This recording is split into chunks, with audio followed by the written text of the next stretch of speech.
And Mao didn't hesitate to embark on adventures with hundreds of millions of people's lives at stake. We saw it in the Great Leap Forward, where he admitted at the beginning, he said, I don't know what I'm doing. We're experimenting. We're going to find out. And in the course of finding out, tens of millions of people died. Only one of Mao's colleagues, Defense Minister Peng Dehuai, had the courage to criticize Mao's economic failures. When you saw Mao, he said, look, do you hear what the people are saying outside?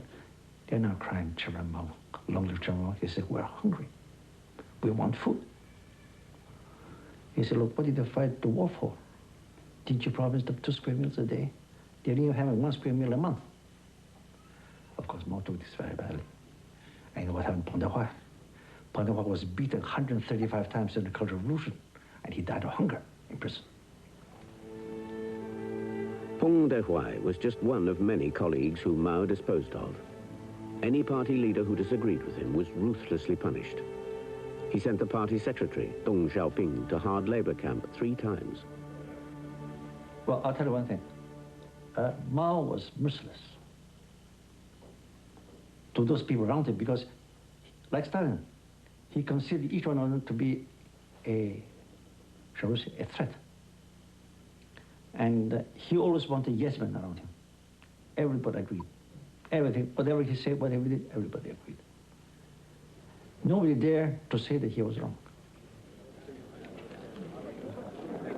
The secret of Mao's survival was to rely on the masses. He had read that the Empress Wu Zetian had set up an intelligence network amongst the people. Mao did the same, and the people became his spies. 中国1949年到1979年没有特务机关，没有 KGB， 为什么没有？因为不需要。为什么不需要？因为中国老百姓自身自发的就代替了这个 KGB， 比那个还更有效。很多街道组织就是这样，他们认为有阶级敌人，阶级敌人是给我们大家都造成危害的，不仅是党的敌人，也是我们的敌人。于是他就非常自发的、非常自愿的。 去注意周围的人，哪一个人可能是从什么地方来的，形迹可疑，然后马上报告上去。所以共产党把他自己要做的事变成人们自身的事。6、5、4、3、2、1，起报。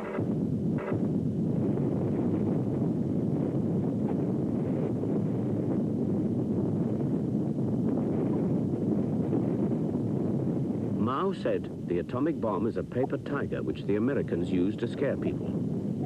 But he had decided he wanted a paper tiger too, to frighten his enemies and to divert attention from problems at home.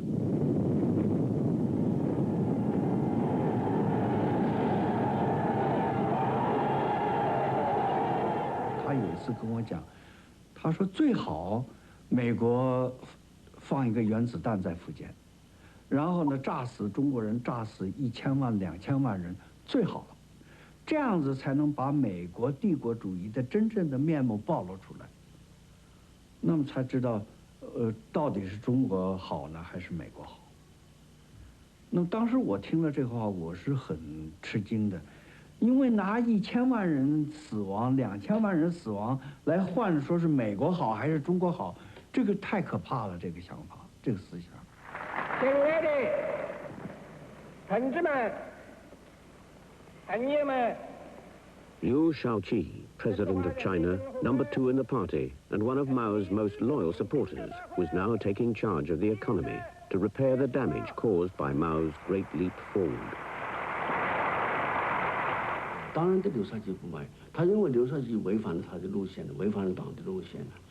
而且他认为必须采取这样的手段，才能把刘少奇的这个影响，最重要是刘少奇的影响，因为刘少奇是从国家来讲是国家主席，从党来讲他是党的副主席。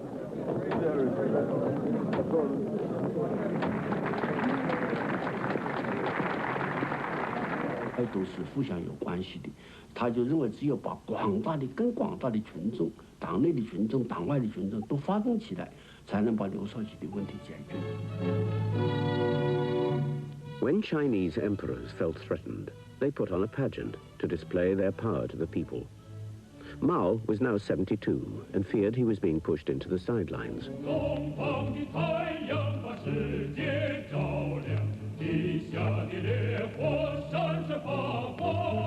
In July 1966, Mao took a symbolic swim to show his strength.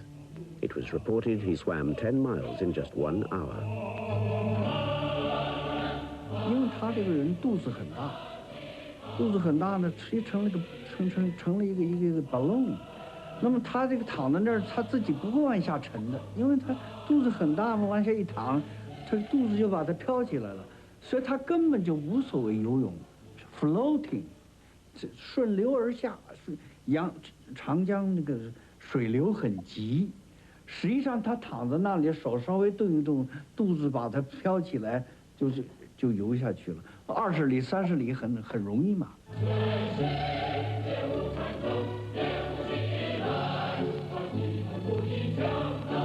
It was a swim that he was back in power, back in the swim of things, literally, and he had both physical and political vigor.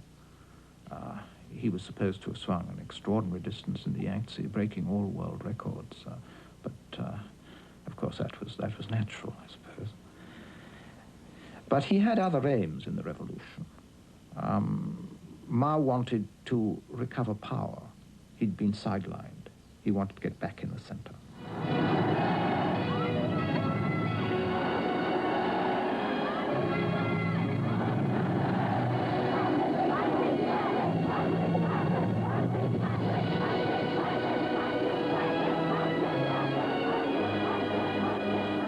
When he launched the Great Cultural Revolution, Mao used his familiar weapon of mobilizing the masses.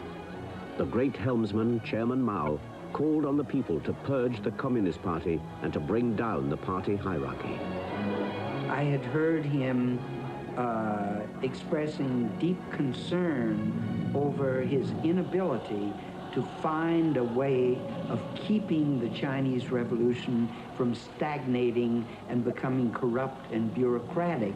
And he kept saying, we've done this, we've done that, but we haven't really found the answer.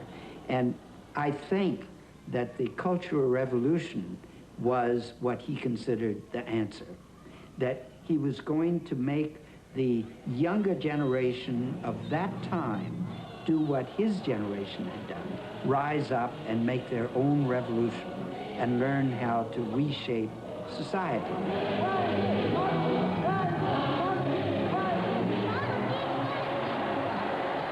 Mao's real aim was to destroy his enemies.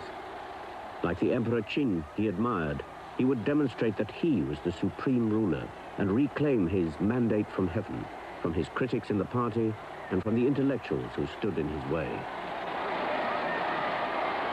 Mao emulated the first emperor of China, Qin Shi Huangdi, and among the other things he had done was he had buried the Confucian intellectuals who were not falling into line ideologically, and he had burned their books.